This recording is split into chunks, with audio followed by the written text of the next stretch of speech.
امت کی رہنمائی نہیں کر سکیں گے۔ بر وقت کوئی کام آپ کے ذمے دیا جائے آپ نہیں کر پائیں۔ یہ مسابقات کا ایک بہت بڑا مقصد یہ ہوتا ہے کہ قرآن کریم کس طرح یاد کیا جاتا ہے وہ آپ سیکھ لیں۔ جب آپ سیکھیں گے آپ بڑے ہوں گے، آپ کسی جگہ کے استاذ بنیں گے۔ جب آپ خود سیکھے ہوئے ہوں گے تو آپ اپنے طلباء کو، اپنے ماتحتوں کو سکھا سکیں۔ اسی لیے مدارس میں، مکاتب میں طلباء کی تیاری کی ذمہ داری اسی استاذ کو دی جاتی ہے جو اس چیز کو جانتا ہو، جو ماہر ہو۔ جو استاذ خود کبھی مسابقے میں شریک نہ ہوا ہو وہ خود بھی ذمہ داری قبول کرنے سے پیچھے ہٹتا ہے۔ تو آپ خود جب قرآن پاک کس طرح یاد کیا جاتا ہے، مسابقے کی تیاری کس طرح کرائی جاتی ہے، تو اس کے بے شمار فائدے ہیں۔ پہلا فائدہ یہی ہے کہ آپ خود بر وقت امت کی رہنمائی کر سکیں گے۔ آپ کسی ادارے میں پڑھا رہے ہوں گے اور وہاں کبھی ایسا بھی ہو سکتا ہے کہ کوئی استاد ایسا نہ ہو جو تیاری کرا سکتا ہو، لیکن آپ کرا سکتے ہیں، تو آپ کے ذریعے بے شمار طلبہ تیار ہو جائیں گے۔ آج دیکھ لیجئے کہ ہمارے شہر میں جن لوگوں نے مسابقات کی بنیاد رکھی وہ آج اللہ کی جوال رحمت میں پہنچ گئے، لیکن اپنے پیچھے انہوں نے بے شمار افراد تیار کر دیے جو آگے امت کو فائدہ پہنچا رہے ہیں۔ ایسے ہی تقریر بھی ہے۔ بعض تقریر ایسی ہوتی ہے جو جادوئی اثر رکھتی ہے۔ تقریر دلوں کو پھیرنے والی چیز ہے۔ تقریر لوگوں کے دلوں میں اپنی بات اتار دینے کا نام ہے۔ تقریر انبیاء اکرام علیہ السلام کی سنت ہے، یعنی ان کا طریقہ ہے۔ یہ تقریر کیسے آئے گی؟ ہمیں اس کو سیکھنا پڑے گا، ورنہ بہت بڑے بڑے پہلوان یا بہت علم و فضل رکھنے والے اگر انہیں بٹھا دیا جائے کچھ بولنے کے لیے یا انہیں کھڑا کر دیا جائے کچھ بولنے کے لیے تو فل ٹھنڈی میں انہیں پسینہ نکل جاتا ہے۔ ٹھنڈی میں پسینہ نکلتا ہے، لیکن گھبراہٹ ایسی ہوتی ہے اور اسٹیج کا خوف ایسا ہوتا ہے کہ وہ کوئی لفظ بول نہیں سکتے۔ لیکن ماشاءاللہ ہمارے مدارس میں اس طرح کی محنت کرائی جاتی ہے، ہمارے طلباء کو تقریر یاد کروائی جاتی ہے، اس طرح کے مسابقات کو انہیں آگے کیا جاتا ہے۔ وہ 5 منٹ کی تقریر یاد کرتے ہیں، جب آ کر کے بولتے ہیں تو جرأت کے ساتھ بولتے ہیں، تو دھیرے دھیرے ان کے اندر سے جو تقریر کا خوف ہوتا ہے وہ نکل جاتا ہے۔ ہر بچے کے اندر اللہ تبارک و تعالیٰ نے صلاحیت رکھی ہے۔ ان مسابقات کے ذریعے ہمارے اساتذہ محنت کرتے ہیں اور آپ کے اندر جو صلاحیتیں ہیں، جو خوابیدہ صلاحیتیں ہیں، ان صلاحیتوں کو بیدار کرتے ہیں۔ بہت سارے طلبہ ایسے ہوتے ہیں کہ تھوڑی سی ان پر محنت کر لی جائے تو وہ اچھے خاصے مقرر بن جاتے ہیں۔ ہمارے مقررین میں آپ دیکھ لیجئے کہ شورش کاشمیری کا نام آتا ہے۔ جنگ آزادی کے مقررین میں حضرت مولانا ابوالکلام آزاد رحمۃ اللہ علیہ کا نام آتا ہے۔ یہ وہ لوگ تھے کہ جن کی وجہ سے آج ہندوستان میں مسلمان رکے ہوئے، ورنہ تقسیم ہند ہوا تو مسلمان جانے لگے تھے۔ مولانا ابوالکلام آزاد رحمۃ اللہ علیہ دہلی کی جامع مسجد پر اس کی سیڑھیوں پر کھڑے ہو کر کے آپ نے تقریر کی کہ اے لوگوں، تم کہاں جا رہے ہو اپنے اکابرین کی چیزوں کو چھوڑ کر کے؟ ابھی کل کی بات ہے کہ اسی ملک میں تم تھے اور تمہاری ہی حکومت تھی، اور آج تم ذرا سے حالات آنے کی وجہ سے ان تمام چیزوں کو چھوڑ کر کے جا رہے ہو۔ ایک لمبی تقریر آپ نے کی، تو آپ کی تقریر سے بہت سارے لوگ رکے اور ہندوستان میں پھر سے باغ و بہار آئی اور بے شمار مسلمان رکے۔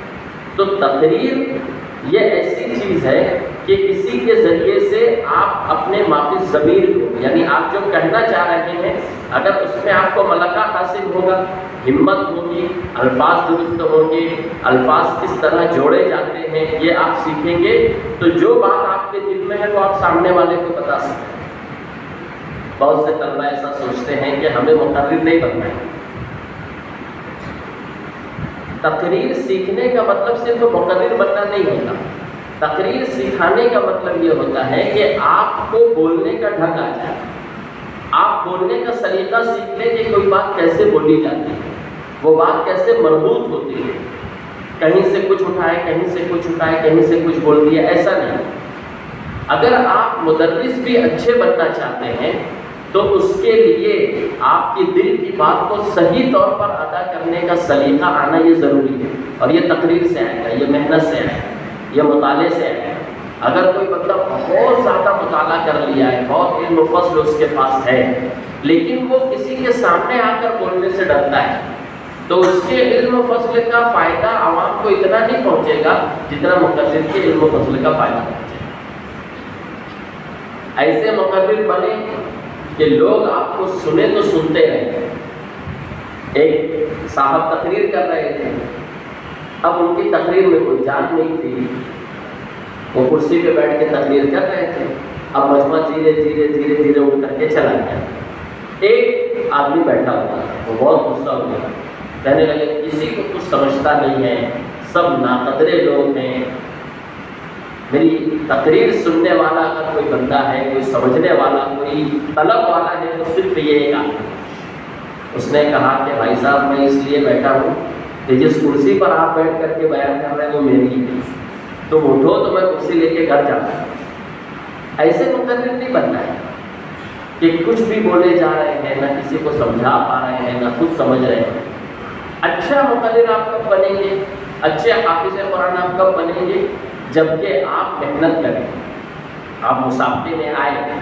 دیکھیے نمبرات تو کسی ایک طالب علم کا 1 نمبر آئے گا، کسی کا 2 آئے گا، کسی کا 3 آئے گا، کسی طالب علم کا نمبر اعزازی میں آئے گا، کسی کا اعزازی کے علاوہ آئے گا۔ نمبرات ایک الگ چیز ہے، لیکن اس سیاری کے ذریعے آپ جو سیکھ رہے ہیں اور جو چیز آپ کو حاصل ہو رہی ہے، یہ سب سے اہم ہے۔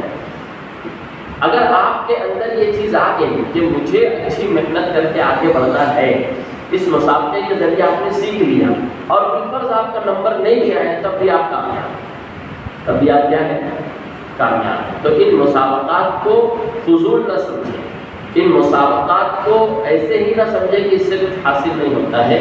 ہم نے بے شمار لوگوں کو دیکھا ہے کہ اگر انہیں کوئی بات کہنے کے لیے کہہ دی جائے کہ بھئی آپ یہ بات کہنے کو وہ بڑی کتاب پڑھاتے ہیں یا پڑھے ہیں، لیکن ایک سیدھی سی بات سمجھانا ان کے بس کی بات نہیں ہوتی۔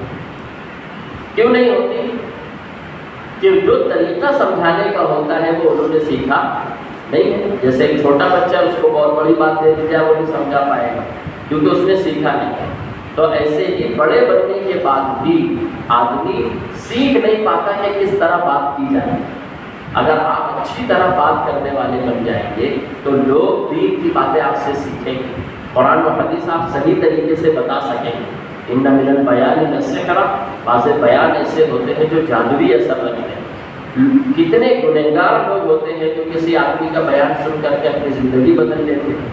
کتنے لوگ ایسے ہوتے ہیں جو نافرمانی والی زندگی گزار رہے ہیں، ان کے سامنے اچھی سے بات کی جائے، محبت سے بات کی جائے اور انہیں قرآن و حدیث سمجھایا جائے، بیانات کے ذریعے سے برائی کو برائی بتایا جائے، اچھائی کو اچھائی بتایا جائے، تو پھر وہ لوگ اپنی زندگی بدل لیتے ہیں۔ آپ نے کتنے مقدر دیکھے ہوں گے، جیسے حضرت محمد طارق جمیل صاحب کو آپ نے سنا ہوگا، وہ کتنا اچھا بیان کرتے ہیں، لیکن وہ محنت کرتے ہیں۔ حضرت محمد خلیل الرحمن سجاد نعمانی صاحب کو آپ نے سنا ہوگا موبائل میں، وہ کتنا اچھا بیان کرتے ہیں۔ وہ آپ ہی کی عمر کے تھے تب سے بیان کرتے ہیں، وہ خود کہتے ہیں کہ میں توتلا تھا جب سے میں بیان کرتا ہوں، یعنی اپنے گھر میں ہم لوگ اس طریقے سے لکڑی لے لیتے تھے اور اس میں گلاس ڈال دیتے تھے تو وہ مائک بن جاتا تھا، اور میں ہمارے دوست لوگ تقریر کیا کرتے تھے جب سے توتلی زبان۔ لیکن آج لوگ ایسی تقریر کرتے ہیں کہ پورا ملک ان کی بات کو سنتا ہے اور ہر موضوع پر تقریر کرتے ہیں۔ تو آدمی بنتا کیسے ہے؟ جب آدمی محنت کرتا ہے تب بنتا ہے۔ تو ہمیں اپنی زندگی کا ایک مشن بنانا چاہیے، ایک مقصد بنانا چاہیے کہ ہم حافظ بنیں گے تو اچھے حافظ قرآن ہیں، بولو انشاءاللہ، اس کی تلاوت کا حق ادا کرنے والے ہیں۔ یہ تو قرآن پاک صحیح پڑھنا ضروری ہے، تجوید سے پڑھنا ضروری ہے۔ قرآن تجوید کے ساتھ نازل ہوا ہے، اگر تجوید کے بغیر ہم قرآن پاک پڑھیں گے تو قرآن پاک غلط ہو جائے گا۔